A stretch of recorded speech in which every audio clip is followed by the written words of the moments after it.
Welcome back to my YouTube channel. ಈ ಒಂದು ವಿಡಿಯೋದಲ್ಲಿ 6 ಸೆಮಿಸ್ಟರ್ BCom ಅಲ್ಲಿ ಇರ್ತಕ್ಕಂಥ ಸ್ಟೂಡೆಂಟ್ಸ್ಗೆ ಇಂಡಿಯನ್ ಅಕೌಂಟಿಂಗ್ ಸ್ಟ್ಯಾಂಡರ್ಡ್ 2 ಅಂತ ಏನು ಸಬ್ಜೆಕ್ಟ್ ಇದೆ, ಆ ಒಂದು ಸಬ್ಜೆಕ್ಟಲ್ಲಿ first unit consolidated and separate financial statement of group entities ಅಂತ ಒಂದು ಫಸ್ಟ್ ಯೂನಿಟ್ ಇದೆ. ಈ ಒಂದು unit full practical oriented unit ಆಗಿರೋದ್ರಿಂದ ಅಲ್ಲಿ ನಿಮಗೆ ಇಂಡಿಯನ್ ಅಕೌಂಟಿಂಗ್ ಸ್ಟ್ಯಾಂಡರ್ಡ್ 1 or 3 ಪ್ರಕಾರ ನೀವು ನಾನ್ ಕಂಟ್ರೋಲಿಂಗ್ ಇಂಟ್ರೆಸ್ಟ್ ಮತ್ತೆ ಪರ್ಚೇಸ್ ಬಾರ್ಗೇನ್ ಅನ್ನ ಕ್ಯಾಲ್ಕುಲೇಷನ್ಸ್ ಅನ್ನ ಮಾಡಲಿಕ್ಕೆ ನಿಮಗೆ ಕ್ವಶನ್ಸ್ ಅಲ್ಲಿ ಕೇಳಬಹುದು. ಇಲ್ಲ ಅಂದ್ರೆ ಕನ್ಸಾಲಿಡೇಟೆಡ್ ಬ್ಯಾಲೆನ್ಸ್ ಶೀಟ್ ಅನ್ನ ಮಾಡಲಿಕ್ಕೆ ನಿಮಗೆ ಕ್ವಶನ್ಸ್ ಅಲ್ಲಿ ಕೇಳಬಹುದು. ಸೊ ಯಾವ ತರ ನೀವು ಆನ್ಸರ್ಸ್ ಅನ್ನ ಮಾಡಬೇಕಾಗತ್ತೆ ಅನ್ನೋದನ್ನ ನಾನು ನಿಮಗೆ ಮುಂದಿನ ದಿನಗಳಲ್ಲಿ ಒಂದೊಂದು ವಿಡಿಯೋಸ್ ಅನ್ನ ಅಪ್ಲೋಡ್ ಮಾಡ್ತಾ ಹೋಗ್ತೀನಿ.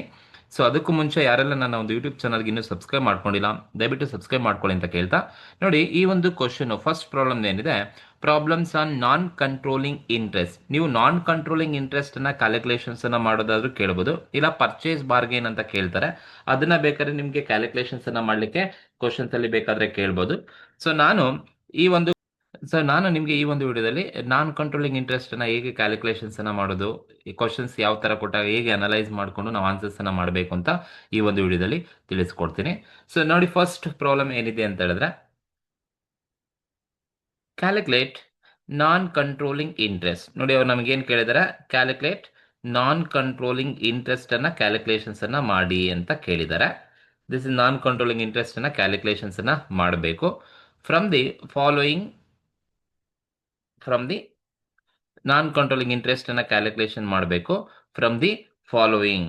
ಸೊ ಅಂದ್ರೆ ಅವರು ಡೀಟೇಲ್ಸ್ ಕೊಟ್ಟಿದ್ದಾರೆ, ಕೆಳಗಿನ ಇನ್ಫಾರ್ಮೇಶನ್ಸ್ ಅನ್ನ ತಗೊಂಡು ನೀವು ನಾನ್ ಕಂಟ್ರೋಲಿಂಗ್ ಇಂಟ್ರೆಸ್ಟ್ ನ ಕ್ಯಾಲ್ಕುಲೇಟ್ ಮಾಡಿ. ನೋಡಿ, ಅಲ್ಲಿ ಏನ್ ಹೇಳಿದ್ದಾರೆ ಅಂದ್ರೆ, XYZ limited acquired 56,000 shares of ₹10 each in ABC Limited on 1/10/2024. ಇದರ ಅರ್ಥ ಏನಪ್ಪಾ ಅಂತ, ಇದರ ಅರ್ಥ ಏನ್ ಹೇಳುತ್ತೆ ಅಂದ್ರೆ, XYZ ಲಿಮಿಟೆಡ್ ಅಕ್ವೈರ್ ಮಾಡ್ಕೊಂಡಿದೆ 56,000 ಶೇರ್ಸ್ ಅನ್ನ ಅಕ್ವೈರ್ ಮಾಡ್ಕೊಂಡಿದೆ. ನೋಡಿ, XYZ ಲಿಮಿಟೆಡ್ ಅಕ್ವೈರ್ ಮಾಡ್ಕೊಂಡಿದೆ 56,000 ಶೇರ್ಸ್ ಅನ್ನ ಅಕ್ವೈರ್ ಮಾಡ್ಕೊಂಡಿದೆ, 10 ರೂಪಾಯಿ ನಂಗೆ ಅಕ್ವೈರ್ ಮಾಡ್ಕೊಂಡಿದೆ. ABC ಲಿಮಿಟೆಡ್ ಅಲ್ಲಿ ಅಕ್ವೈರ್ ಮಾಡ್ಕೊಂಡಿರೋದು ಯಾವಾಗ ಅಂದ್ರೆ 1/10/2024 ಅಲ್ಲಿ ಅಕ್ವೈರ್ ಅನ್ನ ಮಾಡ್ಕೊಂಡಿರ್ತಕ್ಕಂಥದ್ದು. ನಿಮ್ಗೆ ಈ ನಾನ್ ಕಂಟ್ರೋಲಿಂಗ್ ಇಂಟ್ರೆಸ್ಟ್ ಅನ್ನ ಮಾಡ್ಬೇಕಾದ್ರೆ ಈ 3 ಪಾಯಿಂಟ್ ಅನ್ನ ತಿಳ್ಕೊಳ್ಳಿ. ಕೊಟ್ಟಿರೋ ಕ್ವಶನ್ಸ್ ಅಲ್ಲಿ ಯಾವ ಕಂಪನಿ ಅಕ್ವೈರ್ ಮಾಡ್ಕೊಂಡಿದೆ, ಎಷ್ಟು ಶೇರ್ಸ್ನ ಅಕ್ವೈರ್ ಮಾಡ್ಕೊಂಡಿದೆ ಅಂಡ್ ಯಾವ ಡೇಟಲ್ಲಿ ಅಕ್ವೈರ್ ಮಾಡ್ಕೊಂಡಿದ್ದಾರೆ ಅನ್ನೋ 3 ಪಾಯಿಂಟ್ ಅನ್ನ ತಿಳ್ಕೊಳ್ಳಿ. ಈಗ ಕ್ವಶನ್ಸ್ ಅಲ್ಲಿ XYZ ಲಿಮಿಟೆಡ್ 56,000 ಶೇರ್ಸ್ ಅನ್ನ ಅಕ್ವೈರ್ ಮಾಡ್ಕೊಂಡಿದೆ, ABC ಲಿಮಿಟೆಡ್ ಅಲ್ಲಿ 1/10/24 ಅಲ್ಲಿ ಅಕ್ವೈರ್ ಮಾಡ್ಕೊಂಡಿದೆ. ನೋಡಿ, ಯಾವ ಕಂಪನಿ ಅಕ್ವೈರ್ ಮಾಡ್ಕೊಳ್ಳುತ್ತೆ ಆ ಒಂದು ಕಂಪನಿಯನ್ನ ಹೋಲ್ಡಿಂಗ್ ಕಂಪನಿ ಅಂತ ಕರಿತೀವಿ. ಇಲ್ಲಿ XYZ ಅಕ್ವೈರ್ ಮಾಡ್ಕೊಂಡಿರೋದ್ರಿಂದ XYZ is holding company, because XYZ is acquired 56,000 shares ಅನ್ನು ಅಕ್ವೈರ್ ಮಾಡ್ಕೊಂಡಿದೆ. ಎಲ್ಲಿ ಯಾವ ಕಂಪನಿಲಿ ಅಕ್ವೈರ್ ಮಾಡ್ಕೊಂಡಿದೆ, ABC ಲಿಮಿಟೆಡ್ ಅಲ್ಲಿ ಇರ್ತಕ್ಕಂಥ ಶೇರ್ಸ್ ಅಲ್ಲಿ 56,000 ಶೇರ್ಸ್ ಅನ್ನ ಅಕ್ವೈರ್ ಮಾಡ್ಕೊಂಡಿದೆ ಅಂತ ಅವರು ಹೇಳಿರ್ತಕ್ಕಂಥದ್ದು. ಹಾಗಾಗಿ ನೋಡಿ, 2 ಕಾನ್ಸೆಪ್ಟ್ ಗೊತ್ತಿರಬೇಕು, ಒಂದು ಹೋಲ್ಡಿಂಗ್ ಕಂಪನಿ, ಇನ್ನೊಂದು subsidiary company. Holding company is A company which is held more than 51% shares of another company. That company is called as holding company ಅಂತ ಕರಿತೀವಿ. Subsidiary company is a company which is controlled by another company called as subsidiary company ಅಂತ ಕರಿತೀವಿ. ಯಾವ company ಇನ್ನೊಂದು company ಇರತಕ್ಕಂಥ shares ಅನ್ನ acquire ಮಾಡ್ಕೊಳ್ಳುತ್ತೆ 51% ಗಿನ್ನ ಜಾಸ್ತಿ, ಅದನ್ನ ನಾವು ಹೋಲ್ಡಿಂಗ್ ಕಂಪನಿ ಅಂತ ಕರಿತೀವಿ. ಸೊ ಇನ್ನೊಂದು ಕಂಪನಿಯನ್ನ ಸಬ್ಸಿಡರಿ ಕಂಪನಿ ಅಂತ ಕರಿತೀವಿ. ಇಲ್ಲಿ XYZ 56,000 ಶೇರ್ಸ್ ಅನ್ನ ABC ಲಿಮಿಟೆಡ್ ಅಲ್ಲಿ ಅಕ್ವೈರ್ ಮಾಡ್ಕೊಳ್ತಾ ಇದೆ. So XYZ is holding company, ABC limited is subsidiary company. ಯಾವಾಗ ಅಕ್ವೈರ್ ಮಾಡ್ಕೊಂಡಿದ್ದಾರೆ, 1/10/24 ಅಲ್ಲಿ ಅಕ್ವೈರ್ ಅನ್ನ ಮಾಡ್ಕೊಂಡಿರ್ತಕ್ಕಂಥದ್ದು. ನೆಕ್ಸ್ಟ್ ನಮ್ಗೆ ಹೇಳಿದ್ದಾರೆ, the following balances are extracted from the balance sheet of ABC Limited as on 31st/3/2025. ಅಂದ್ರೆ ದಿ ಫಾಲೋಯಿಂಗ್ ಬ್ಯಾಲೆನ್ಸಸ್. ನೋಡಿ, the following balances ಅಂದ್ರೆ ಇಲ್ಲಿ ನಿಮಗೆ 4 ಪಾಯಿಂಟ್ ಕೊಟ್ಟಿದಾರಲ್ಪ, ಈ 4 ಪಾಯಿಂಟ್ ಈ ಬ್ಯಾಲೆನ್ಸಸ್ ಅನ್ನ ಎಕ್ಸ್ಟ್ರಾಕ್ಟೆಡ್, ಎಲ್ಲಿಂದ ಎಕ್ಸ್ಟ್ರಾಕ್ಟ್ ಮಾಡಿದ್ದಾರೆ ಅಂದ್ರೆ from the balance sheet of ABC limited. ಯಾವ ಕಂಪನಿಯ ಬ್ಯಾಲೆನ್ಸ್ ಶೀಟ್ ಇಂದ ಎಕ್ಸ್ಟ್ರಾಕ್ಟ್ ಮಾಡಿರೋದಂತೆ, ABC ಲಿಮಿಟೆಡ್ ಹೋಲ್ಡಿಂಗ್ ಸಬ್ಸಿಡರಿನಾ ಅಂತ ಹೇಳಿದ್ರೆ ಸಬ್ಸಿಡರಿ ಕಂಪನಿ. ನೋಡಿ, ಈ ತರ ಕ್ವಶನ್ಸ್ ಕೊಟ್ಟಾಗ ಸಬ್ಸಿಡರಿ ಕಂಪನಿಯ ಬ್ಯಾಲೆನ್ಸ್ ಶೀಟ್ ಅಲ್ಲಿ ಇರ್ತಕ್ಕಂಥ ಇನ್ಫಾರ್ಮೇಶನ್ಸ್ ಅನ್ನ ಎಕ್ಸ್ಟ್ರಾಕ್ಟ್ ಮಾಡಿ ನಮಗೆ ಕೊಟ್ಟಿದ್ದಾರಂತೆ. ಎಷ್ಟೆಷ್ಟು ಶೇರ್ಸ್ ಇದೆ, ಏನಿದೆ, ಪ್ರಾಫಿಟ್ ಎಷ್ಟಿದೆ ಅನ್ನೋ ಡೀಟೇಲ್ಸ್ ಅನ್ನ ನಿಮಗೆ ಕೊಟ್ಟಿರ್ತಾರೆ. ಅಂದ್ರೆ ಈ 4 ಪಾಯಿಂಟ್ ಕೊಟ್ಟಿರೋದು ಎ ಬಿ ಸಿ ಲಿಮಿಟೆಡ್ದು, XYZ ಲಿಮಿಟೆಡ್ದಲ್ಲ, ಹೋಲ್ಡಿಂಗ್ ಕಂಪನಿದಲ್ಲ. ಹಾಗಾಗಿ ಸೆಂಟೆನ್ಸ್ ನೀವು ಕರೆಕ್ಟಾಗಿ ಅರ್ಥ ಮಾಡ್ಕೋಬೇಕು. The following balances are extracted from the balance sheet of ABC limited ಅಲ್ಲಿ ಇರ್ತಕ್ಕಂಥ ಡೀಟೇಲ್ಸ್ನ ಎಕ್ಸ್ಟ್ರಾಕ್ಟ್ ಮಾಡಿ ನಿಮಗೆ ಕೊಟ್ಟಿದ್ದಾರೆ 31/3/25 ಅಲ್ಲಿ. ಫಸ್ಟ್ ಪಾಯಿಂಟ್ ಹೇಳುತ್ತೆ share capital 70,000 shares of rupees 10 each. ನೋಡಿ, ಶೇರ್ ಕ್ಯಾಪಿಟಲ್ ಎಷ್ಟು ಶೇರ್ಸ್ ಇದೆ ABC ಲಿಮಿಟೆಡ್ ಅಲ್ಲಿ ಅಂದ್ರೆ 70,000 ಶೇರ್ಸ್ ABC ಲಿಮಿಟೆಡ್ ಅಲ್ಲಿ ಇದೆ. ABC ಲಿಮಿಟೆಡ್ ಅಲ್ಲಿ 70,000 ಶೇರ್ಸ್ ಇದೆ. ಆ 70,000 ಶೇರ್ಸ್ ಅಲ್ಲಿ XYZ 56,000 ಶೇರ್ಸ್ ಅನ್ನ ಅಕ್ವೈರ್ ಮಾಡ್ಕೊಂಡಿದ್ದಾರೆ. ಸೊ ABC, ಸೊ ಇನ್ನ ಬ್ಯಾಲೆನ್ಸ್ ಎಷ್ಟು ಶೇರ್ಸ್ ಉಳಿಯುತ್ತಪ್ಪ ಅಂತ ಹೇಳಿದ್ರೆ 14,000 ಮಾತ್ರನೇ ಆ ಒಂದು ABC ಲಿಮಿಟೆಡ್ ಅಲ್ಲಿ ಉಳಿತಕ್ಕಂಥದ್ದು. ಸೊ ಹಾಗಾಗಿ ಎಷ್ಟು ಶೇರ್ಸ್ನ ಅಕ್ವೈರ್ ಮಾಡ್ಕೊಂಡಿದ್ರೆ ಫಸ್ಟ್ ನಿಮಗೆ ಗೊತ್ತಿರಬೇಕು. ಎಷ್ಟು ಶೇರ್ಸ್ ಅಕ್ವೈರ್ ಮಾಡ್ಕೊಂಡಿದ್ದಾರೆ ಸಬ್ಸಿಡರಿ ಕಂಪನಿಲಿ ಎಷ್ಟು ಇರ್ತಕ್ಕಂಥದ್ದು. ಸೊ ಶೇರ್ ಇರೋದು 70,000 ಸಬ್ಸಿಡರಿ ಕಂಪನಿಲಿ. Out of 70,000, 56,000 are acquired by XYZ limited acquire ಮಾಡ್ಕೊಂಡಿದ್ದಂತೆ. ಎರಡನೇ ಪಾಯಿಂಟ್ ಹೇಳಿದ್ ನೋಡಿ, ಜನರಲ್ ರಿಸರ್ವ್ 1/4/24/2024, 1/4/24 ಅಲ್ಲಿ ರಿಸರ್ವ್ಸ್ ಇದೆ 1,40,000. ಪ್ರಾಫಿಟ್ ಅಂಡ್ ಲಾಸ್ ಅಕೌಂಟ್ ಕೊಟ್ಟಿದ್ದಾರೆ 1/4/2024 ಅಲ್ಲಿ ಇದೆ 2,24,000 ಕೊಟ್ಟಿರ್ತಕ್ಕಂಥ. ನೋಡಿ, ಇವೆರಡು ಯಾವ ಡೇಟ್ ಅಲ್ಲಿ ಇದೆಯಪ್ಪ ಅಂತ ಹೇಳಿದ್ರೆ, ಸೊ ನೋಡಿ 1/4 ಅಲ್ಲಿ ಕೊಟ್ಟಿದ್ದಾರೆ. 1/4 ಅಲ್ಲಿ ರಿಸರ್ವ್ಸ್ ಇದೆ, 1/4 ಅಲ್ಲಿ ಪ್ರಾಫಿಟ್ ಇದೆ. ಒಂದ್ಸಲಿ ನೀವು ಅಕ್ವಿಜೇಷನ್ ಡೇಟ್ ಅನ್ನ ನೋಡಿ, ನೀವು ಅಕ್ವೈರ್ ಮಾಡ್ಕೊಳ್ಳೋದಿರೋದು ಯಾವತ್ತು 1/10 ಅಲ್ಲಿ. ನೋಡಿ, ಸಬ್ಸಿಡರಿ ಕಂಪನಿಯಲ್ಲಿ ಯಾವುದೇ ರಿಸರ್ವ್, ಯಾವುದೇ ಪ್ರಾಫಿಟು ಅಕ್ವೈರ್ ಮಾಡ್ಕೊಳ್ಳೋ ದಿನದವರೆಗೂ ಅಥವಾ ಅಕ್ವೈರ್ ಮಾಡ್ಕೊಳ್ಳೋಕ್ಕೂ ಇಂದಿನ ದಿನದಲ್ಲಿ ಏನಾದರೂ ರಿಸರ್ವ್ಸ್ ಕ್ರಿಯೇಟ್ ಆಗಿದ್ರೆ, ಏನಾದರೂ ಪ್ರಾಫಿಟ್ ಕ್ರಿಯೇಟ್ ಆಗಿದ್ರೆ ಅದೆಲ್ಲದೂ ಕೂಡ ಕ್ಯಾಪಿಟಲ್ಗೆ ಪ್ರಾಫಿಟ್ಗೆ ಕೊಡಬೇಕು ಅಂತ ಹೇಳುತ್ತೆ. ಕ್ಯಾಪಿಟಲ್ ಪ್ರಾಫಿಟ್ ಅಥವಾ ಪ್ರೀ ಅಕ್ವಿಜೇಷನ್ ಪ್ರಾಫಿಟ್ಗೆ ಕೊಡಬೇಕು. ಈಗ ನಾನು ಅಕ್ವೈರ್ ಮಾಡ್ಕೊಂಡು 110 ಹಿಂದೆ ಬರ್ತಕ್ಕಂಥದ್ದೇ 1/4. ಅಕ್ವೈರ್ ಮಾಡ್ಕೊಳ್ಳೋದಕ್ಕೂ ಹಿಂದೆನೆ 1/4 ಅಲ್ಲಿ ರಿಸರ್ವ್ಸ್ ಇದೆ, 1/4 ಅಲ್ಲಿ ಪ್ರಾಫಿಟ್ ಇದೆ.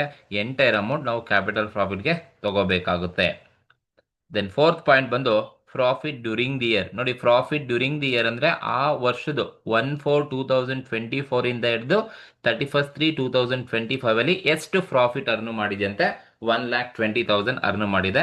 ಇದು ಈ ಒಂದು ಪ್ರಾಫಿಟ್ ಬಂದು ಎಲ್ಲಿಂದ ಎಲ್ಲಿಗೆ ಬಂದು ಇರ್ತಕ್ಕಂಥದ್ದಪ್ಪ ಅಂತ ಹೇಳಿದ್ರೆ, ಸೊ ನೋಡಿ, ಪ್ರಾಫಿಟ್ ಡ್ಯೂರಿಂಗ್ ದ ಇಯರ್ 1/4 ಅಂತ ಹೇಳಿದ್ರೆ 1/4/2024 ಇಂದ ಹಿಡಿದು 31/3/2025 ಈ ಒಂದು ವರ್ಷದಲ್ಲಿ ಬಂದಿರತಕ್ಕಂಥ ಒಟ್ಟು ಪ್ರಾಫಿಟ್ ನೋಡಿ. ಈ ಒಂದು ಪ್ರಾಫಿಟ್ ಡ್ಯೂರಿಂಗ್ ದ 24-25 ಅಂದ್ರೆ 1/4 ಇಂದ ಹಿಡಿದು 31/3/2025 ಅಲ್ಲಿ ಬಂದಿರತಕ್ಕಂಥ ಟೋಟಲ್ ಪ್ರಾಫಿಟ್ 1,20,000.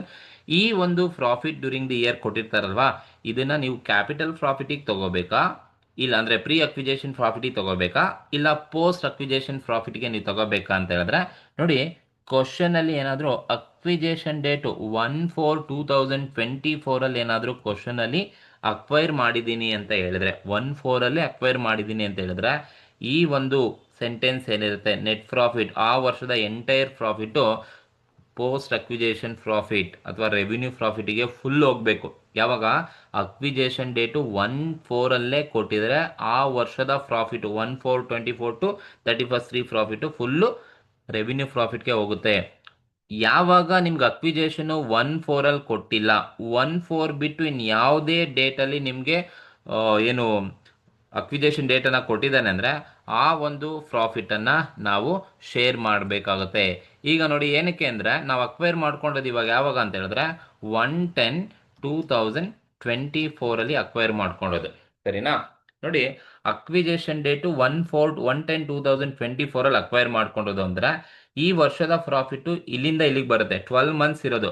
ಬಟ್ ನಾನು ಅಕ್ವೈರ್ ಮಾಡ್ಕೊಂಡು ಯಾವಾಗ 1/4 ಇಂದ 1/10ಗೆ ಎಷ್ಟು ಮಂತ್ ಬರುತ್ತೆ ಅಂದ್ರೆ 1/10ಗಿಂತ ಹಿಂದೆಗಡೆನೆ ಸುಮಾರು ಮಂತ್ ರಿಸರ್ವ್ ಪ್ರಾಫಿಟ್ ಕ್ರಿಯೇಟ್ ಆಗಿಬಿಟ್ಟಿದೆ ಆಲ್ರೆಡಿ. ಹಾಗಾಗಿ ಅಕ್ವೈರ್ ಮಾಡ್ಕೊಳ್ಳೋದಕ್ಕೂ ಇಂದಿನ ದಿನದಲ್ಲಿ ಏನೆಲ್ಲ ಪ್ರಾಫಿಟ್ ಇರುತ್ತೆ ಅದೆಲ್ಲ ಕ್ಯಾಪಿಟಲ್ ಪ್ರಾಫಿಟ್ ಅಥವಾ ಪ್ರೀ ಅಕ್ವಿಜೇಷನ್ ಪ್ರಾಫಿಟ್ಗೆ ನೀವು ಕೊಡಲೇಬೇಕು. ಸೊ ಹಾಗಾಗಿ ನೀವು 6 ಮಂತ್ ಕ್ಯಾಪಿಟಲ್ ಪ್ರಾಫಿಟಿಗೆ ಕೊಡಬೇಕಾಗುತ್ತೆ. ಯಾಕಂದರೆ 4, 5, 6, 7, 8, 9 6 ತಿಂಗಳಾಗುತ್ತೆ. 6 ತಿಂಗಳು ಪ್ರಾಫಿಟು ಪ್ರೀ ಅಕ್ವಿಜೇಷನ್ ಆಗುತ್ತೆ. ಸೊ 1/10 ಆದಮೇಲೆ ಬರ್ತಕ್ಕಂಥದ್ದು ಇನ್ನು 6 ತಿಂಗಳು ಪೋಸ್ಟ್ ಅಕ್ವಿಜೇಷನ್ಗೆ ಕೊಡಬೇಕಾಗುತ್ತೆ. ಸೊ ಇದು ಕ್ವಶನ್ಸ್ ಇರ್ತಕ್ಕಂಥದ್ದು. ಈ ಥರ ನೀವು ಅನಾಲಿಸಿಸ್ ಅನ್ನು ಮಾಡ್ಕೋಬೇಕಾಗುತ್ತೆ. ಬಟ್ ನಿಮಗೆ ಕ್ವಶನ್ಸ್ ಅಲ್ಲಿ ಕೇಳಿರೋದು ನಾನ್ ಕಂಟ್ರೋಲಿಂಗ್ ಇಂಟ್ರೆಸ್ಟ್. ಯಾವ ಥರ ನೀವು ನಾನ್ ಕಂಟ್ರೋಲಿಂಗ್ ಇಂಟ್ರೆಸ್ಟ್ ಅನ್ನ ಕ್ಯಾಲ್ಕುಲೇಷನ್ಸ್ ಅನ್ನ ಮಾಡಬೇಕು ಅಂತ ಹೇಳಿದ್ರೆ, ಫಸ್ಟ್ ಸ್ಟೆಪ್ ನೀವು ಸಿಂಪಲ್ ಆಗಿ ಫಸ್ಟ್ ಸ್ಟೆಪ್ ನೀವೇನು ಮಾಡ್ಕೋಬೇಕಪ್ಪ ಅಂದ್ರೆ ರೇಷಿಯೋನ ಕ್ಯಾಲ್ಕುಲೇಷನ್ ಮಾಡ್ಕೊಳ್ಳಿ. 2 ಸ್ಟೆಪ್ ಹೇಳ್ಕೊಡ್ತೀನಿ, ಕರೆಕ್ಟಾಗಿ ತಿಳ್ಕೊಳ್ಳಿ.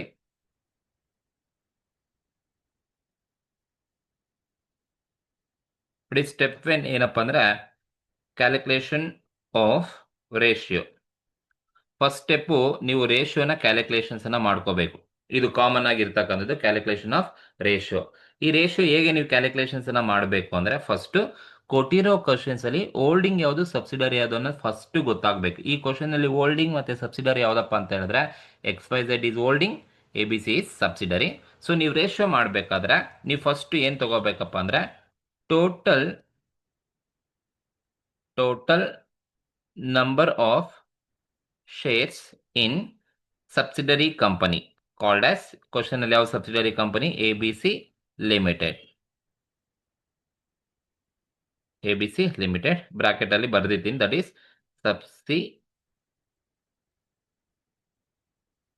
ಸಬ್ಸಿಡರಿ ಕಂಪನಿ ಗೊತ್ತಿರಬೇಕು. Total number of shares in subsidiary company ABC limited ಅಲ್ಲಿ ಟೋಟಲ್ ಎಷ್ಟು ಶೇರ್ಸ್ ಇದೆ ಫಸ್ಟ್ ನೋಡ್ಕೊಳ್ಳಿ. ಈಗ ABC ಲಿಮಿಟೆಡ್ ಅಲ್ಲಿ ಎಷ್ಟು ಶೇರ್ಸ್ ಇದೆಯಪ್ಪ ಅಂತ ಹೇಳಿದ್ರೆ ನಮ್ಗೆ ಇಲ್ಲಿ ಕೊಟ್ಟಿದ್ದಾರೆ ನೋಡಿ, the following balances are extracted from the balance sheet of ABC limited. Balance sheet ಅಲ್ಲಿ ಎಕ್ಸ್ಟ್ರಾಕ್ಟ್ ಮಾಡಿ ಕೊಟ್ಟಿದ್ದಾರೆ. ಎಷ್ಟಿದೆಯಂತೆ ಶೇರ್ಸು 70,000 ಟೋಟಲ್ ಶೇರ್ಸ್ ಇರೋದು. ಸಬ್ಸಿಡರಿ ಕಂಪನಿಲಿ ಟೋಟಲ್ ಇರ್ತಕ್ಕಂಥ ಶೇರ್ಸ್ 70,000 ಇದೆ.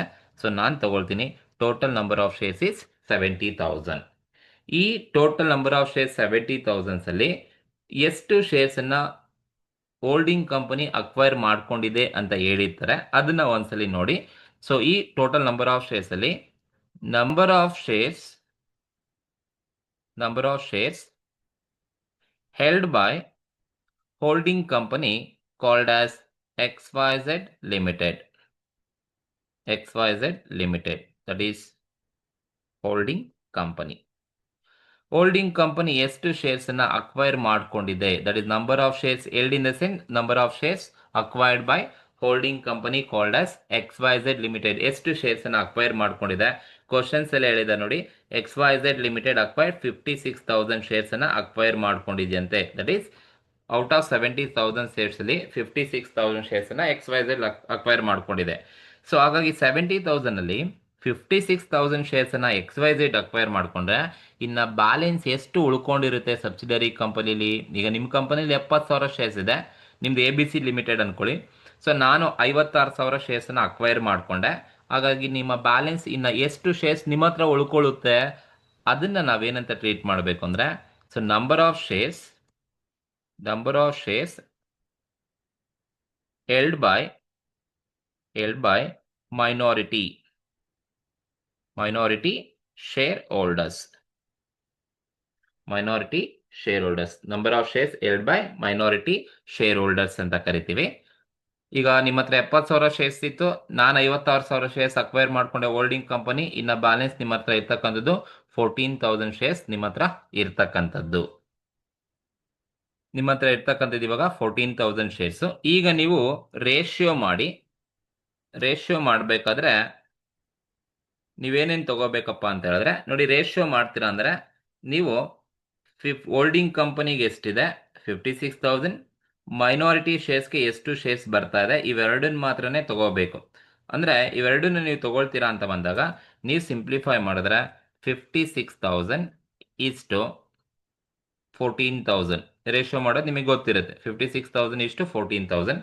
ಅಗೈನ್ ನೀವು ಸಿಂಪ್ಲಿಫೈ ಮಾಡಿದ್ರೆ, ಸೊ ಸಿಂಪ್ಲಿಫೈ ಮಾಡ್ತಾ ಹೋಗಿ, ಸೊ 0 ಕ್ಯಾನ್ಸಲ್ ಮಾಡಿದ್ರೆ ಸೊ ನಿಮಗೆ 56 ಇಷ್ಟು 14 ಬರುತ್ತೆ.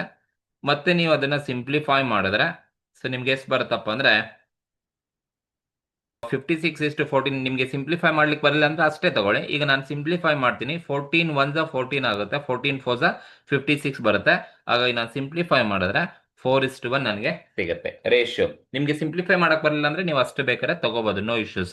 ಇದು ಫಸ್ಟ್ ಸ್ಟೆಪ್ ನಾನು ಮಾಡಿರ್ತಕ್ಕಂಥದ್ದು. ರೇಷಿಯೋನ ನೀವು ಕ್ಯಾಲ್ಕುಲೇಷನ್ಸ್ ಅನ್ನ ಮಾಡ್ಕೋಬೇಕಾಗತ್ತೆ. ಈ ತರನೇ ರೇಷಿಯೋಸ್ ಅನ್ನ ನೀವು ಕ್ಯಾಲ್ಕುಲೇಟ್ ಮಾಡಬೇಕು. ಯಾವುದು ಸಬ್ಸಿಡರಿ ಕಂಪನಿಲಿ ಟೋಟಲ್ ಎಷ್ಟು ಶೇರ್ಸ್ ಇದೆ ನೋಡ್ಕೊಳ್ಳಿ. Total number of shares in subsidiary company 70,000 shares ಇದೆ. ಅದರಲ್ಲಿ ಹೋಲ್ಡಿಂಗ್ ಕಂಪನಿ ಎಷ್ಟು ಶೇರ್ಸ್ ಅನ್ನ ಅಕ್ವೈರ್ ಮಾಡ್ಕೊಂಡಿದೆ 56,000 ಅಕ್ವೈರ್ ಮಾಡ್ಕೊಂಡಿದೆ. ಇನ್ನ ಬ್ಯಾಲೆನ್ಸ್ ಎಷ್ಟು ಶೇರ್ಸ್ ಇರುತ್ತೆ, ಸೊ 14,000 ಶೇರ್ಸ್ ಇರುತ್ತೆ, ಆ ಶೇರ್ಸು ಮೈನಾರಿಟಿ ಶೇರ್ ಹೋಲ್ಡರ್ಸ್ಗೆ ಹೋಗುತ್ತೆ. ಈಗ ನಾನು ರೇಷಿಯೋ ಮಾಡಬೇಕು ಅಂದರೆ ಹೋಲ್ಡಿಂಗ್ ಕಂಪನಿ ಇಷ್ಟು ಮೈನಾರಿಟಿ ಕಂಪನಿನೇ ತಗೋಬೇಕಾಗುತ್ತೆ. ಹೋಲ್ಡಿಂಗ್ ಕಂಪನಿ ಇಷ್ಟು ಸಬ್ಸಿಡರಿ ಕಂಪನಿ ಏನಿರುತ್ತೆ ಅವ್ರದ್ದೇ ತಗೋಬೇಕಾಗುತ್ತೆ. ಸೊ ಆ ಒಂದು ರೇಷಿಯೋ ಮಾಡ್ಕೊಂಡಾಗ ನಿಮಗೆ 56:14 ನಿಮಗೆ ಸಿಗುತ್ತೆ. ಮಾಡ್ಕೋಬೇಕು. ಈಗ 56:14 ಸಿಗುತ್ತೆ, ಸಿಂಪ್ಲಿಫೈ ಮಾಡಿದ್ರೆ 4:1 ನಿಮಗೆ ರೇಷಿಯೋ ಸಿಗುತ್ತೆ. ನೆಕ್ಸ್ಟ್ ಇದಾದ್ಮೇಲೆ ನೀವು ಡೈರೆಕ್ಟ್ ಆಗಿ ಸ್ಟೆಪ್ ಟು ನೀವು ಡೈರೆಕ್ಟ್ ಆಗಿ ಮಾಡ್ಬೋದು. So calculation of non controlling interest. Non controlling interest ನೀವು ಕ್ಯಾಲ್ಕುಲೇಷನ್ಸ್ ಮಾಡ್ಬೋದು. ಸೊ ಕೆಲವೊಬ್ರು ಏನ್ ಮಾಡಿರ್ತಾರೆ ಅಂದ್ರೆ ಡೈರೆಕ್ಟ್ ಆಗಿ ಇಲ್ಲೇ ನಾನ್ ಕಂಟ್ರೋಲಿಂಗ್ ಇಂಟ್ರೆಸ್ಟ್ಗೆ ಬಂದಿರ್ತಾರೆ. ಸ್ಟೆಪ್ 1 ಏನು ರೇಷಿಯೋಸ್ ಇನ್ ಕ್ಯಾಲ್ಕುಲೇಷನ್ಸ್ ಮಾಡೋದನ್ನ ಹೇಳ್ಕೊಟ್ಟಿರೋದಿಲ್ಲ. ಡೈರೆಕ್ಟ್ ಆಗಿ ನಾನ್ ಕಂಟ್ರೋಲಿಂಗ್ ಇಂಟ್ರೆಸ್ಟ್ ಅಲ್ಲೇ ಡೈರೆಕ್ಟ್ ಆಗಿ ಮಾಡ್ಬೋದು. ಬಟ್ ನಿಮಗೆ 14 ಮಾರ್ಕ್ಸ್ ಪ್ರಾಬ್ಲಮ್ಸ್ ಮಾಡ್ಲಿಕ್ಕೆ ಹೋದಾಗ ನಿಮ್ಗೆ ಅಲ್ಲಿ ಪ್ರಾಬ್ಲಮ್ ಆಗಬಾರ್ದು ಅಂತ ನಾನು ಸ್ಟೆಪ್ 1 ರೇಷಿಯೋಸ್ ಮಾಡಿಕೊಂಡು ಸ್ಟೆಪ್ 2 ನಿಮಗೆ ಹೇಳ್ಕೊಡ್ತಾ ಇರ್ತಕ್ಕಂಥದ್ದು. ಡೈರೆಕ್ಟ್ ಆಗಿ ನಾನ್ ಕಂಟ್ರೋಲಿಂಗ್ ಇಂಟ್ರೆಸ್ಟ್ ಮಾಡ್ತಾ ಹೋಗೋಣ. ಕಂಟ್ರೋಲಿಂಗ್ ಇಂಟ್ರೆಸ್ಟ್ ಅನ್ನು ನೀವು ಮಾಡ್ತೀರಾ ಅಂತ ಹೇಳಿದ್ರೆ, ಸೊ ಫಸ್ಟ್ ನೀವೇನ್ ತಗೋಬೇಕಪ್ಪ ಅಂತ ಹೇಳಿದ್ರೆ, ನಾನ್ ಕಂಟ್ರೋಲಿಂಗ್ ಇಂಟ್ರೆಸ್ಟ್ ಮಾಡಬೇಕಾದ್ರೆ ಏನ್ ತಗೋಬೇಕು ಅಂತ ಹೇಳಿದ್ರೆ, face value of shares held by minority share holders. ನೋಡಿ, face value of shares held by minority share holders ಅಂತ ತಗೊಳ್ತೀವಿ. ಇದು ಎಲ್ಲಿರುತ್ತೆ ಅಂತ ಹೇಳಿದ್ರೆ ನಿಮಗೆ ಆನ್ಸರ್ ಸ್ಟೆಪ್ 1 ಅಬ್ಸರ್ವ್ ಮಾಡಿದ್ರೆ ನಿಮಗೆ ಇದು ಸಿಗುತ್ತೆ. ಸ್ಟೆಪ್ 1 ಇರುತ್ತೆ. ಸ್ಟೆಪ್ 1 ನಾನು ರೇಷಿಯೋಸ್ ಕ್ಯಾಲ್ಕುಲೇಷನ್ ಮಾಡ್ಕೊಂಡಿದ್ದೀನಿ. ನೋಡಿ, ಇಲ್ಲಿ ನೋಡಿ, shares held by minority share holders ಇದು ಎಲ್ಲಿದೆ ಅಂತ ಹೇಳಿದ್ರೆ ನಿಮಗೆ ಫಸ್ಟ್ ಸ್ಟೆಪ್ ಅಲ್ಲಿ ಸಿಗುತ್ತೆ. ನೋಡಿ, shares held by minority share holders ಹತ್ರ ಎಷ್ಟು ಶೇರ್ಸ್ ಇದೆ ಅಂತ ಹೇಳಿದ್ರೆ 14,000 ಶೇರ್ಸ್ ಇದೆ. This is shares held by minority share holders. 14,000 shares ಇರ್ತಕ್ಕಂಥದ್ದು. This is shares 14,000 shares held by minority share holders into face value ಎಲ್ಲಿ ಇರುತ್ತೆ ಅಂತ ಹೇಳಿದ್ರೆ ನೀವು ಕ್ವಶನ್ಸ್ ನೋಡಿದ್ರೆ ನೋಡಿ, ಇಲ್ಲಿ ಕೊಟ್ಟಿರ್ತಾರೆ ಶೇರ್ ಕ್ಯಾಪಿಟಲ್ ಹತ್ರ face value. This is called as face value ಅಂತ ಕರಿತೀವಿ. 10 ರೂಪೀಸೋ 5 ರೂಪೀಸೋ 100 ರೂಪೀಸೋ 50 ರೂಪೀಸೋ ಎಷ್ಟೋ ಕೊಟ್ಟಿರ್ತಾರೆ. Share capital, equity share capital sentence ಅಲ್ಲೇ ಕೊಟ್ಟಿರ್ತಾರೆ. That is face value. ನೀವು ಫಸ್ಟ್ ತಗೋಬೇಕಾದ್ರೆ ಇದೇ ತಗೋಬೇಕು, face value of shares held by minority share holders. Face value ಅಂದ್ರೆ ಕ್ವಶನ್ಸ್ ಅಲ್ಲಿ ಇರ್ತಕ್ಕಂಥ ವ್ಯಾಲ್ಯೂ. 10 ರೂಪೀಸ್ ಇದೆ face value, that is 10 rupees ತಗೊಂಡೆ. Shares held by minority share holders ಅಂದ್ರೆ shares held by minority share holders 14,000 ನಿಮಗೆ first step ಅಲ್ಲಿ ಸಿಕ್ಕಿರುತ್ತೆ. ಈಗ ನೀವೇನ್ ಮಾಡಬೇಕು ಅಂದ್ರೆ 14,000 ಶೇರ್ಸ್ ಇಂಟು 10 ಮಾಡ್ಕೊಳ್ಳಿ. 14,000 shares held by minority share holders ಇರ್ತಕ್ಕಂಥದ್ದು ಇಂಟು ಫೇಸ್ ವ್ಯಾಲ್ಯೂ ಬಂದು 10 ರೂಪೀಸ್ ಮಲ್ಟಿಪ್ಲೈ ಮಾಡಿದ್ರೆ ಟೋಟಲ್ ನಿಮಗೆ share capital held by minority share holders ಸಿಕ್ಬಿಡುತ್ತೆ.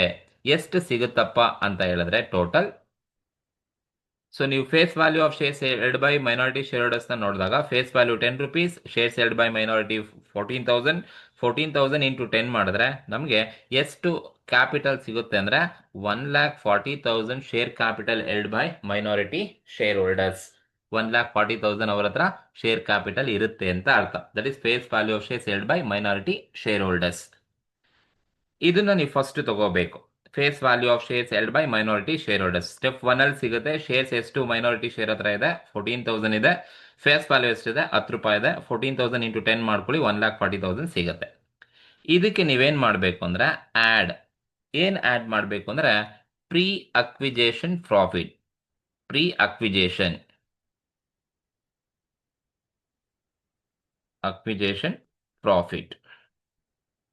ನೀವು ಪ್ರೀ ಅಕ್ವಿಜೇಷನ್ ಪ್ರಾಫಿಟ್ ಆಡ್ ಮಾಡಬೇಕು, ಅಥವಾ ಇದನ್ನ ನಾವು ಕ್ಯಾಪಿಟಲ್ ಪ್ರಾಫಿಟ್ ಅಂತ ಬೇಕಾದ್ರೆ ಕರಿಬಹುದು. Capital profit.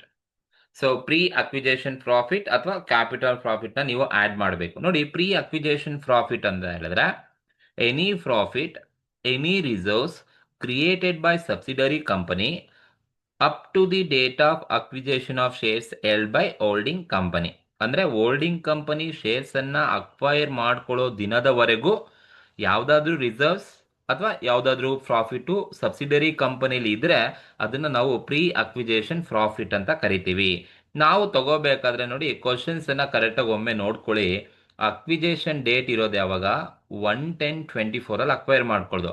ಈ ಅಕ್ವೈರ್ ಮಾಡ್ಕೊಂಡಿರೋ ದಿನ ಅಥವಾ ಅಕ್ವೈರ್ ಮಾಡ್ಕೊಳ್ಳೋದಕ್ಕೂ ಇಂದಿನ ದಿನದಲ್ಲಿ, ಅಂದ್ರೆ 1/10 ಅಂದ್ರೆ 19, 18, 17, 16, 15, 14, 13, 12, ಈ ಅಕ್ವೈರ್ ಮಾಡ್ಕೊಳ್ಳೋದಕ್ಕೂ ಇಂದಿನ ದಿನದಲ್ಲಿ ಏನಾದರೂ ರಿಸರ್ವ್ಸ್ ಇದ್ರೆ, ಏನಾದರೂ ಪ್ರಾಫಿಟ್ ಇದ್ರೆ ಅದೆಲ್ಲ ಕ್ಯಾಪಿಟಲ್ ಪ್ರಾಫಿಟ್ ಅಥವಾ ಪ್ರೀ ಅಕ್ವಿಜೇಷನ್ ಪ್ರಾಫಿಟ್ಗೆ ಕೊಡಬೇಕು. ಈಗ ನೋಡಿ, ಅಕ್ವೈರ್ ಮಾಡ್ಕೊಂಡು 110, ನನಗೆ ನೋಡಿ ಇಲ್ಲಿ ಜನರಲ್ ರಿಸರ್ವ್ ಕೊಟ್ಟಿದ್ದಾರೆ. ಯಾವಾಗಪ್ಪ? 1/4/24 ಕೊಟ್ಟಿದ್ದಾರೆ. ಅಂದರೆ ಅಕ್ವೈರ್ ಮಾಡೋದು 110ಗಿನ ಹಿಂದೆನೇ 1/4 ಜನರಲ್ ರಿಸರ್ವ್ಸ್ ಇದೆ 1,40,000. ಸೊ ಅಕ್ವೈರ್ ಮಾಡ್ಕೊಳ್ಳೋಕೆ ಹಿಂದೆ ಇದೆ ಅಂತ ಹೇಳಿದ್ರೆ ಅದು ಪ್ರೀ ಅಕ್ವಿಜೇಷನ್ ಪ್ರಾಫಿಟ್ಗೆ ಬರಬೇಕು. ಸೊ ಹಾಗಾಗಿ ಜನರಲ್ ರಿಸರ್ವ್ ಜನರಲ್ ರಿಸರ್ವ್ ಎಷ್ಟಿರೋದು ಕ್ವಶನ್ಸ್ ಅಲ್ಲಿ? 1,40,000 ಇದೆ. 1,40,000 ಜನರಲ್ ರಿಸರ್ವ್ ಇರ್ತಕ್ಕಂಥದ್ದು. ಬಟ್ ನಾನು ಇಲ್ಲಿ 1,40,000 ಫುಲ್ ತಗೋಬೇಕಂದ್ರೆ ಇಲ್ಲ, 1,40,000 ಫುಲ್ ತಗೋಬಾರ್ದು. ನಾನು ತಗೋಬೇಕಾದ್ರು ಮೈನಾರಿಟಿ ರೇಷಿಯೋಸ್ ಏನಿರುತ್ತೆ, ಮೈನಾರಿಟಿ ಹತ್ರ ಇರೋದು ಬರೀ 14,000 ಶೇರ್ಸು. ಹಾಗಾಗಿ ಮೈನಾರಿಟಿ ರೇಷಿಯೋಸ್ ಮಾಡಿಸಿದ್ದೀನಲ್ಲಪ್ಪ, ಮೈನಾರಿಟಿಗೆ ಬಂದಿರೋದು ಎಷ್ಟು ರೇಷಿಯೋ ಅಂದರೆ 4:1 ಅಂತ ಕರಿತೀವಿ. ಅಂದರೆ ಮೈನಾರಿಟಿಗೆ ಬರೋದು ಬರೀ 1 ಪೋರ್ಷನ್ ಮಾತ್ರನೇ ನಾವು ಮೈನಾರಿಟಿ ಕೊಡಬೇಕಾಗುತ್ತೆ. ಅಂದರೆ ನೀವು 56,000:14,000 ಶೇರ್ಸ್ ಇರೋದು, ಅದನ್ನು ನಾವು ರೇಷಿಯೋ ಸಿಂಪ್ಲಿಫೈ ಮಾಡ್ಕೊಂಬಂದ್ರೆ 4:1 ಬಂದಿದೆ. ಸೊ ಹಾಗಾಗಿ ನಾನು ಜನರಲ್ ರಿಸರ್ವ್ನ ಕೊಡ್ತೀನಿ ಅಂತ ಹೇಳಿದ್ರೆ ಮೈನಾರಿಟಿ ಶೇರ್ ಹೋಲ್ಡರ್ಸ್ಗೆ 1/4+1 ಮಾಡಿದ್ರೆ 5 ಬರುತ್ತೆ. ಓನ್ಲಿ 1 ಪೋರ್ಷನ್ಸ್ ಅನ್ನ ಮಾತ್ರನೇ ನಾನು ಕೊಡಬೇಕು. 1,40,000 ಅಲ್ಲಿ 1 ಪೋರ್ಷನ್ಸ್ ಅನ್ನ ಮಾತ್ರ ಮೈನಾರಿಟಿ ಕೊಡ್ತೀನಿ.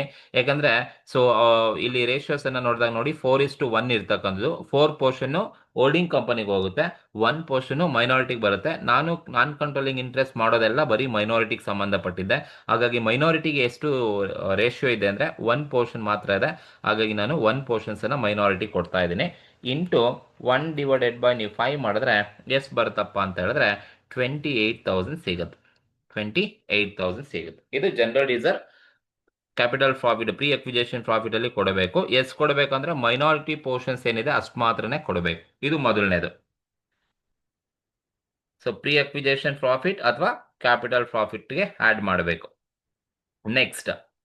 ನೆಕ್ಸ್ಟ್ ಇದೆ ನೋಡಿ, ಪ್ರಾಫಿಟ್ ಅಂಡ್ ಲಾಸ್ ಅಕೌಂಟ್ ಇದೆ. ಎಗೈನ್ ನೋಡಿ 1/4 ಅಲ್ಲಿ ಇದೆ. ಇನ್ನು ಸಿಂಪಲ್ ಆಗಿ ಹೇಳಬೇಕು ಅಂದ್ರೆ ನಿಮ್ ಕಣ್ಣು ಮುಚ್ಕೊಂಡು ರಿಸರ್ವ್ಸ್ ಅಥವಾ P&L 1/4 ಅಲ್ಲಿ ಕೊಟ್ಟಿದ್ರೆ ಅದೆಲ್ಲ ಪ್ರೀ ಅಕ್ವಿಜೇಷನ್ ಪ್ರಾಫಿಟ್ ಅಲ್ಲಿ ತಗೊಂಡ್ಬಂದ್ಬಿಟ್ಟು ಮೈನಾರಿಟಿ ಎಷ್ಟು ರೇಷಿಯೋ ಇದೆ ಅಷ್ಟು ರೇಷಿಯೋಗೆ ಹಂಚ್ಬಿಡಿ ಅಷ್ಟೇ. ಇನ್ನು ಓದಕ್ಕೆ ಹೋಗ್ಬೇಡಿ. 1/4 ಅಲ್ಲಿ ಇದೆಯಾ ಅದೆಲ್ಲ ಕ್ಯಾಪಿಟಲ್ ಪ್ರಾಫಿಟ್ಗೆ ಬರಬೇಕು. ಸರಿನಾ? ಸೊ ಇಲ್ಲಿ 1/4 ಅಲ್ಲಿ P&L ಇದೆ. ಅಕ್ವೈರ್ ಮಾಡ್ಕೊಂಡು 110ಗಿನ ಹಿಂದೆನೆ ಪ್ರಾಫಿಟ್ ಇದೆ. ಸೊ ಹಾಗಾಗಿ ಪ್ರೀ ಅಕ್ವಿಜೇಷನ್ ಪ್ರಾಫಿಟ್ ಅಲ್ಲಿ ನಾವು ಆಡ್ ಮಾಡಬೇಕು. ಆಡ್ ಮಾಡಬೇಕಾದ್ರೆ ಪ್ರಾಫಿಟ್ ಅಂಡ್ ಲಾಸ್ ಅಕೌಂಟ್ ಏನಿದೆ, ಈ profit and loss account add ಮಾಡಬೇಕು. ಎಷ್ಟಿದೆಯಪ್ಪ ಅಂದ್ರೆ ಟೋಟಲ್ಲು 2,24,000 ಇರ್ತಕ್ಕಂಥದ್ದು. ಬಟ್ ನಾನು ಆಡ್ ಮಾಡಬೇಕಾದ್ರೆ ಎಷ್ಟು ಪೋರ್ಷನ್ಸ್ ಅನ್ನ ಕೊಡಬೇಕಪ್ಪ ಅಂದ್ರೆ ಓನ್ಲಿ ಮೈನಾರಿಟಿ ಪೋರ್ಷನ್ 1 ಮಾತ್ರನೇ ಕೊಡಬೇಕು. 1 ಪೋರ್ಷನ್ ಮಾತ್ರನೇ ಕೊಡಬೇಕು. ಸೊ ಹಾಗಾಗಿ 1/5. ನಾನ್ ಕಂಟ್ರೋಲಿಂಗ್ ಇಂಟ್ರೆಸ್ಟ್ ಅಂದ್ರೆ ಮೈನಾರಿಟಿ. ಬೇಕಾದ್ರೆ ಇಲ್ಲಿ ಬರ್ದಿರ್ತೀವಿ, ನಾನ್ ಕಂಟ್ರೋಲಿಂಗ್ ಇಂಟ್ರೆಸ್ಟ್ ನ ನಾವು ಮೈನಾರಿಟಿ ಇಂಟ್ರೆಸ್ಟ್ ಅಂತ ಬೇಕಾದ್ರೂ ಕರಿತೀವಿ. ಮೈನಾರಿಟಿ ಇಂಟ್ರೆಸ್ಟ್ ಅಂದ್ರು ಅಂದ್ರೆ ನಾನ್ ಕಂಟ್ರೋಲಿಂಗ್ ಇಂಟ್ರೆಸ್ಟ್ ಅಂದ್ರು ಅಂದ್ರೆ ಮೈನಾರಿಟೀಸ್ ಇಲ್ಲಿ ಏನಿರುತ್ತೆ ಅವರ ರೇಷಿಯೋ ಎಷ್ಟಿರುತ್ತೆ ಅದನ್ನೇ ಕೊಡಬೇಕು. ಸೊ ಹಾಗಾಗಿ 2,24,000 ಟೋಟಲ್ ಇದೆ. ನಾನು ಇಂಟು 1/5 ಕೊಡಬೇಕು. ಸೊ 2,24,000 ಇಂಟು 1/5 ಮಾಡಿದ್ರೆ ನನಗೆ 44,800 rupees ಬರುತ್ತೆ. ದಿಸ್ ಇಸ್ 44,800 rupees ಇರ್ತಕ್ಕಂಥದ್ದು ಪ್ರೀ ಅಕ್ವಿಜೇಷನ್ ಪ್ರಾಫಿಟ್. ಎರಡನೇ ತಗೊಂಡೆ. Next profit during the year ಕೊಟ್ಟಿದ್ದಾರೆ 24-25 ಅಲ್ಲಿ. That is profit during the year. So ಇದು ಪ್ರೀ ಅಕ್ವಿಜೇಷನ್ಗೂ ಕೊಡಬೇಕು, ಪೋಸ್ಟ್ ಅಕ್ವಿಜೇಷನ್ಗೂ ಕೊಡಬೇಕು. ಏನಕ್ಕೆ ಅಂದ್ರೆ ನಾನು ಆಲ್ರೆಡಿ ಇಲ್ಲಿ ಹೇಳಿದ್ದೆ ನೋಡಿ, 1/4 ಇಂದ 31st ಒಂದು ವರ್ಷ, ಆ ವರ್ಷದಲ್ಲಿ ಇರ್ತಕ್ಕಂಥದ್ದು. ನಾನು ಅಕ್ವೈರ್ ಮಾಡ್ಕೊಂಡಿರೋದು ಮಿಡ್ ಆಫ್ ದಿ ಇಯರ್ ನೋಡಿ 110 ಅಲ್ಲಿ ಅಕ್ವೈರ್ ಮಾಡ್ಕೊಂಡಿರೋದು. ಸೊ ಯಾವಾಗ mid of the year acquire ಮಾಡ್ಕೊಂಡಿದ್ದೀನಿ ಅಂತ ಹೇಳಿದ್ರೆ 110ಗಿನ ಹಿಂದೆಗಡೆ ಎಷ್ಟು ಮಂತ್ ಬರುತ್ತಪ್ಪ? 14, 15, 16, 17, 18, 19 ಸಿಗುತ್ತೆ. ಓಕೆ, 110 ನಾನು ತಗೋಬಾರ್ದು, ಯಾಕಂದ್ರೆ 110 ಬಿಗಿನಿಂಗ್ ಇರೋದ್ರಿಂದ ನಾವು ಅದು ನೆಕ್ಸ್ಟ್ ಪೋಸ್ಟ್ ಆಗಿ ತಗೋಬೇಕಾಗುತ್ತೆ. ಸೊ ಹಾಗಾಗಿ 6 ಮಂತ್ ಬರುತ್ತೆ. ಸೊ 4, 5, 6, 7, 8, 9. ಸೊ 6 ಮಂತ್ ಬರುತ್ತೆ. ಸೊ ನಾವು 6 ಮಂತ್ ಏನ್ ಬರುತ್ತೆ, ಹಾಗಾಗಿ ನಾವು ಇದನ್ನ ಹೇಗೆ ತಗೋಬೇಕಪ್ಪ ಅಂತ ಹೇಳಿದ್ರೆ ಪ್ರಾಫಿಟ್ ಫ್ರಮ್ 1/4/2024 ಟು 1/4/2024 ಟು 1/10/2025 ಇಲ್ಲಿವರೆಗೂ ಪ್ರಾಫಿಟ್ ಫ್ರಮ್ 1/4/2024 ಟು 1/10/2024 ಇಲ್ಲಿವರೆಗೂ ಮಾತ್ರನೇ ತಗೋಬೇಕು, ಯಾಕಂದ್ರೆ ಅಕ್ವೈರ್ ಮಾಡಿರೋ ದಿನದವರೆಗೂ. ಸೊ ಇಲ್ಲಿಂದ ಇಲ್ಲಿಗೆ ನೋಡಿ ಅಕ್ವೈರ್ ಮಾಡ್ಕೊಳ್ಳೋದು ಈ ಡೇಟಲ್ಲಿ, ಇಲ್ಲಿಂದ ಇಲ್ಲಿಗೆ ಅಕ್ವೈರ್ ಮಾಡ್ಕೊಳ್ಳೋದಕ್ಕೂ ಹಿಂದಿನ ದಿನದಲ್ಲಿ ಆ ವರ್ಷದಲ್ಲಿ ಪ್ರಾಫಿಟ್ ಬರುತ್ತೆ. ಅಂದರೆ 4, 5, 6, 7, 8, 9 6 ಮಂತ್ ಬರುತ್ತೆ. ಸೊ ನಾವು 6 ಮಂತನ್ನ ಕ್ಯಾಲ್ಕುಲೇಷನ್ಸನ್ನು ಮಾಡಬೇಕು. ಯಾವ ಥರ ನೀವು ಕ್ಯಾಲ್ಕುಲೇಷನ್ಸನ್ನು ಮಾಡ್ಕೋಬೇಕಪ್ಪ ಅಂದರೆ ಅಲ್ಲಿ ಇರ್ತಕ್ಕಂಥದ್ದು ಟೋಟಲ್ 1,20,000 ಟೋಟಲ್ ಪ್ರಾಫಿಟ್ ಇರೋದು ಇಂಟು ನಾನು ಮೈನಾರಿಟಿ ಕೊಡಬೇಕಾಗಿರೋದೆಷ್ಟು, ಒನ್ ಪೋರ್ಷನನ್ನು ಮಾತ್ರನೇ ಮೈನಾರಿಟಿ ಕೊಡಬೇಕು, ದಟ್ ಈಸ್ 1/5 ಮಾಡಬೇಕು, ಇಂಟು ಎಷ್ಟು ತಿಂಗಳು ಕೊಡಬೇಕಪ್ಪ ಅಂದರೆ ಅಷ್ಟು ನಾನು ಕೊಡೋಂಗಿಲ್ಲ. ಏನಕ್ಕೆ ಅಂದರೆ ಆ 1,20,000ನಲ್ಲಿ ಈ ಒಂದು ಪ್ರೀ ಅಕ್ವಿಜೇಷನ್ ಪ್ರಾಫಿಟಿಗೆ ಬರೋದು ಬರೀ 1/4 1/10 1/4 1/10 ಅಂದರೆ 6 ಮಂತ್ ಮಾತ್ರ ಬರುತ್ತೆ. 6/12 ಮಾಡ್ಕೋಬೇಕು. ಸೊ ನೀವು ಸಿಂಪ್ಲಿಫೈ ಮಾಡಿದ್ರೆ 1,20,000 ಇಂಟು 1/5 ಇಂಟು 6/12 ಮಾಡಿದ್ರೆ ನಮಗೆ 12,000 ಸಿಗತ್ತೆ.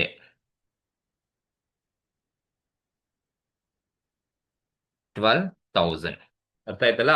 ಅಂದ್ರೆ ಪ್ರಾಫಿಟ್ ಫ್ರಮ್ 1/4 1/10ಗೆ 6 ಮಂತ್ ಇದು ಮಾತ್ರ ಬರುತ್ತೆ. ಸೊ ನಾನು ತಗೋಬೇಕಾದ್ರೆ 1,20,000 ಟೋಟಲ್ ಇದೆ, ಇದರಲ್ಲಿ 1/5 ಮಾಡಿಕೊಂಡ್ರೆ ನಮಗೆ ಇಂಟು 1/5 ಮಾಡಿದ್ರೆ ನಮಗೆ 24,000 ಬರುತ್ತೆ. ಆ 24 ಓನ್ಲಿ ಫಾರ್ 6 ಮಂತ್ ಮಾತ್ರ ನಾವು ತಗೋಬೇಕು. 6 ಮಂತ್ ಮಾಡ್ಕೊಂಡು ನಮಗೆ 12,000 ನಮಗೆ ಸಿಗುತ್ತೆ. ಸೊ ಇದು ಪ್ರೀ ಅಕ್ವಿಜೇಷನ್ ಪ್ರಾಫಿಟ್ ಅಂತ ಕರಿತೀವಿ. ಇದು pre acquisition profit. Next add, ಇನ್ನೇನು ಆಡ್ ಮಾಡಬೇಕಪ್ಪ ಅಂದ್ರೆ ಪೋಸ್ಟ್ ಅಕ್ವಿಜೇಷನ್ ಪ್ರಾಫಿಟ್, ಅಥವಾ ಇದನ್ನ ನಾವು ರೆವಿನ್ಯೂ ಪ್ರಾಫಿಟ್ ಅಂತ ಬೇಕಾದ್ರೂ ಕರಿಬಹುದು. Revenue profit, add post acquisition profit ಅಥವಾ ರೆವಿನ್ಯೂ ಪ್ರಾಫಿಟ್ ಅನ್ನ ನಾವು ಆಡ್ ಮಾಡಬೇಕಾಗುತ್ತೆ. ನೋಡಿ ಹೇಗೆ ನೀವು ಪೋಸ್ಟ್ ಅಕ್ವಿಜೇಷನ್ ಪ್ರಾಫಿಟ್ ಅಥವಾ ರೆವಿನ್ಯೂ ಪ್ರಾಫಿಟ್ ನ ಆಡ್ ಮಾಡ್ತೀರಾ ಅಂದ್ರೆ, ಸೊ ಇಲ್ಲಿ ಯಾವ ಅಮೌಂಟ್ ಅನ್ನ ನೀವು ಕ್ಯಾಲ್ಕುಲೇಷನ್ಗೆ ತಗೊಂಡಿಲ್ವೋ ಅದು ಮಾತ್ರನೇ ರೆವಿನ್ಯೂಗೆ ಬರುತ್ತಾ ಆಗುತ್ತೆ. ಈಗ ಕ್ವಶನ್ಸ್ ಅಲ್ಲಿ ನೋಡಿ ನಾವು ಕೊಟ್ಟಿರೋದು ಏನೇನು ತಗೊಂಡಿದೀವಿ ಅಂದ್ರೆ, ಶೇರ್ ಕ್ಯಾಪಿಟಲ್ ಬರಲ್ಲ, ಜನರಲ್ ರಿಸರ್ವ್ 1/4 ಅಲ್ಲಿ ಕೊಡಿದ ಫುಲ್ ಅಮೌಂಟ್ ತಗೊಂಡಿದ್ದೀನಿ ಪ್ರೀ ಅಕ್ವಿಜೇಷನ್ಗೆ. P&L ಅಕೌಂಟು 2,24,000 ಫುಲ್ ಅಮೌಂಟ್ ತಗೊಂಡ್ಬಿಟ್ಟಿದ್ದೀನಿ ಕ್ಯಾಲ್ಕುಲೇಷನ್ಗೆ. ನೋಡಿ ಪ್ರಾಫಿಟ್ ಡ್ಯೂರಿಂಗ್ ದಿ ಇಯರ್ ನಾನು ತಗೊಂಡಿದ್ದು ಓನ್ಲಿ 6 ಮಂತ್ ಮಾತ್ರನೇ ನಾನು ತಗೊಂಡಿರೋದು. ರಿಮೈನಿಂಗ್ 6 ಮಂತ್ ಅಕ್ವೈರ್ ಮಾಡ್ಕೊಂಡಿದ್ದಾದ್ಮೇಲೆ 6 ಮಂತ್ ಇದೆ, ಯಾಕಂದ್ರೆ 1/4 31 ಮಾರ್ಚ್ ವರೆಗೂ ಇರೋದು. ನಾನು 1/4 1/10 ಮಾತ್ರನೇ ಪ್ರಾಫಿಟ್ ಇಲ್ಲಿ ತಗೊಂಡಿರೋದು. ನೀವು ಅಬ್ಸರ್ವ್ ಮಾಡೋದು ಪ್ರಾಫಿಟ್ ಫ್ರಮ್ 1/4 ಟು 1/10/24 ವರೆಗೂ ಮಾತ್ರನೇ ತಗೊಂಡಿರ್ತಕ್ಕಂಥದ್ದು. ಇನ್ನು 1/10 ಟು 31 ಮಾರ್ಚ್ 2025 ನಾನು ತಗೊಂಡಿಲ್ಲ. ಸೊ ಆ 6 ಮಂತ್ ಬ್ಯಾಲೆನ್ಸ್ ಉಳ್ಕೊಂಡಿದೆ, ಅದನ್ನು ನಾವು post acquisition, any reserve created any profit earned by company subsidiary company after the date of acquisition of shares, then that is called as revenue profit ಅಥವಾ post acquisition profit ಅಂತ ಕರಿತೀವಿ. ಇಲ್ಲಿ acquire ಮಾಡ್ಕೊಳ್ಳೋದು, ಇಲ್ಲಿ ನೀವು ತಗೋಬೇಕಾದ್ರೆ ಎಷ್ಟಪ್ಪ ಪ್ರಾಫಿಟ್ ಡ್ಯೂರಿಂಗ್ ದಿ ಇಯರ್ ಇರತಕ್ಕಂಥದ್ದು ಅಂತ ಹೇಳಿದ್ರೆ, ದಟ್ ಈಸ್ ನೆಟ್ ಪ್ರಾಫಿಟ್ ಏನು ಕೊಟ್ಟಿದ್ದಾರೆ. ಸೊ ನಾನು ತಗೋಬೇಕಾದ್ರೆ ಇಲ್ಲಿವರೆಗೂ ತಗೋಬೇಕು 1/10/2024 ಇಂದ ಹಿಡಿದು ಟು 31/3/2025. ಯಾಕೆಂದ್ರೆ ನಾನು 1/4 ಇಂದ 1/10 ವರೆಗೂ ಇಲ್ಲಿ ತಗೊಂಡಿದ್ದೀನಿ. ಇನ್ನು ಬ್ಯಾಲೆನ್ಸ್ ಉಳ್ಕೊಂಡ್ರೆ 6 ಮಂತ್ ಇಲ್ಲಿ ತಗೋಬೇಕಾಗುತ್ತೆ. 1/10/24 ಟು 31/3/25 ವರೆಗೂ ತಗೋಬೇಕು. ಸೊ ಇಲ್ಲೂ ಸೇಮ್ ಆಸ್ ಇಟ್ ಈಸ್ ಹಾಗೆ ಕ್ಯಾಲ್ಕುಲೇಷನ್ಸ್ ಮಾಡ್ಕೋಬೇಕು. ಹೇಗೆ ಕ್ಯಾಲ್ಕುಲೇಷನ್ಸ್ ಮಾಡ್ತೀರಾ ಅಂತ ಹೇಳಿದ್ರೆ, 1,20,000 ಇಂಟು ಒನ್ ಪೋರ್ಷನ್ ಮಾತ್ರನೇ ಮೈನಾರಿಟಿ ಕೊಡಬೇಕು, 1/5 ಇಂಟು 6/12. 6/12 ಮಾಡಿದ್ರೆ ಸೊ ನಿಮಗೆ ಬರ್ತಕ್ಕಂಥದ್ದು 1,20,000 ಇಂಟು 1/5 ಇಂಟು 6/12 ಮಾಡಿದ್ರೆ ನಿಮಗೆ 12,000 ಪೋಸ್ಟ್ ಅಕ್ವಿಜೇಷನ್ ಪ್ರಾಫಿಟ್ ಸಿಗುತ್ತೆ. ಸೊ ಇದು ಸಪ್ರೇಟ್ ಆಗಿ ತೋರಿಸ್ಬೇಕು ಸರ್, ಒಂದೇ ಸಲ ನಾವು 24,000 ಕೊಡ್ಬೋದಾಯ್ತಲ್ವ ಅಂದ್ರೆ ಕೊಡೋಗಿಲ್ಲ. ಪ್ರೀ ಅಕ್ವಿಜೇಷನ್ನೇ ಬೇರೆ, ಪೋಸ್ಟ್ ಅಕ್ವಿಜೇಷನ್ನೇ ಬೇರೆ ಇರುತ್ತೆ. ಸೊ ಹಾಗೆ 12,000 ಅಲ್ಲಿ ಕೊಡಬೇಕು, ಇನ್ ರಿಮೈನಿಂಗ್ 12,000 ನೀವು ಪೋಸ್ಟ್ ಅಕ್ವಿಜೇಷನ್ಸ್ ಅಲ್ಲಿ ಕೊಡಬೇಕು. ಸೊ ಈಗ ನೀವೇನ್ ಮಾಡಿ ಅಂದ್ರೆ, ಸೊ ಇಷ್ಟನ್ನು ನೀವು ಆಡ್ ಮಾಡಿ. ಈಗ ಆಡ್ ಮಾಡಿದ್ರೆ ಬರ್ತಕ್ಕಂಥದ್ದೇ ನಾನ್ ಕಂಟ್ರೋಲಿಂಗ್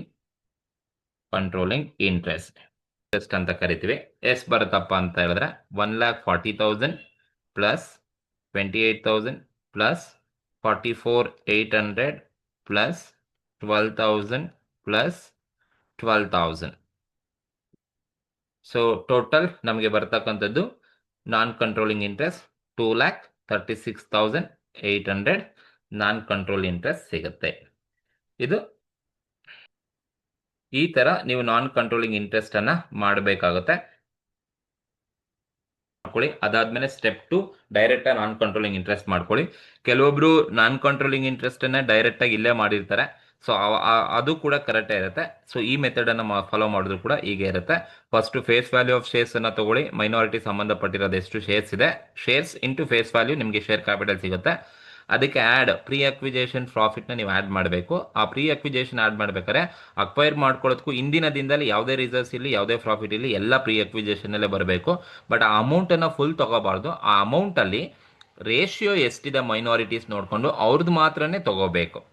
ಅಕ್ವೈರ್ ಮಾಡ್ಕೊಂಡಿದ್ದಾದ್ಮೇಲೆ ಏನೇ ಬಂದರೂ ಪೋಸ್ಟ್ ಅಕ್ವಿಜೇಷನ್ಸ್ ಅಲ್ಲಿ ತಗೊಳ್ಳಿ, ಅವರ ರೇಷಿಯೋಸ್ ಮಾತ್ರನೇ ತಗೋಬೇಕು. ಯಾವಾಗ ಅಕ್ವಿಜೇಷನ್ ಡೇಟು 1/4 ಕೊಟ್ಟಿಲ್ಲ ಅಂತ ಹೇಳಿದ್ರೆ ಕರೆಂಟ್ ಇಯರ್ ಪ್ರಾಫಿಟ್ ಅಥವಾ ನೆಟ್ ಪ್ರಾಫಿಟ್ ಅಂತ ಏನು ಕೊಟ್ಟಿರ್ತಾರೆ ಅದನ್ನ ನಾವು ಪ್ರೀ ಅಕ್ವಿಜೇಷನ್ಗೂ ಕೊಡಬೇಕು, ಅದೇ ಥರ ಪೋಸ್ಟ್ ಅಕ್ವಿಜೇಷನ್ಗೂ ಕೊಡಬೇಕಾಗುತ್ತೆ. ಸೊ ಇಷ್ಟು ಮಾಡಿದ್ರೆ ನಿಮಗೆ 4 ಮಾರ್ಕ್ಸ್ ಈಸಿಯಾಗಿ ಸಿಗುತ್ತೆ. ಇದು ಫಸ್ಟ್ ಒನ್ ಕ್ವಶನ್, ನಾನ್ ಕಂಟ್ರೋಲಿಂಗ್ ಇಂಟ್ರೆಸ್ಟ್ ಇರ್ತಕ್ಕಂಥದ್ದು.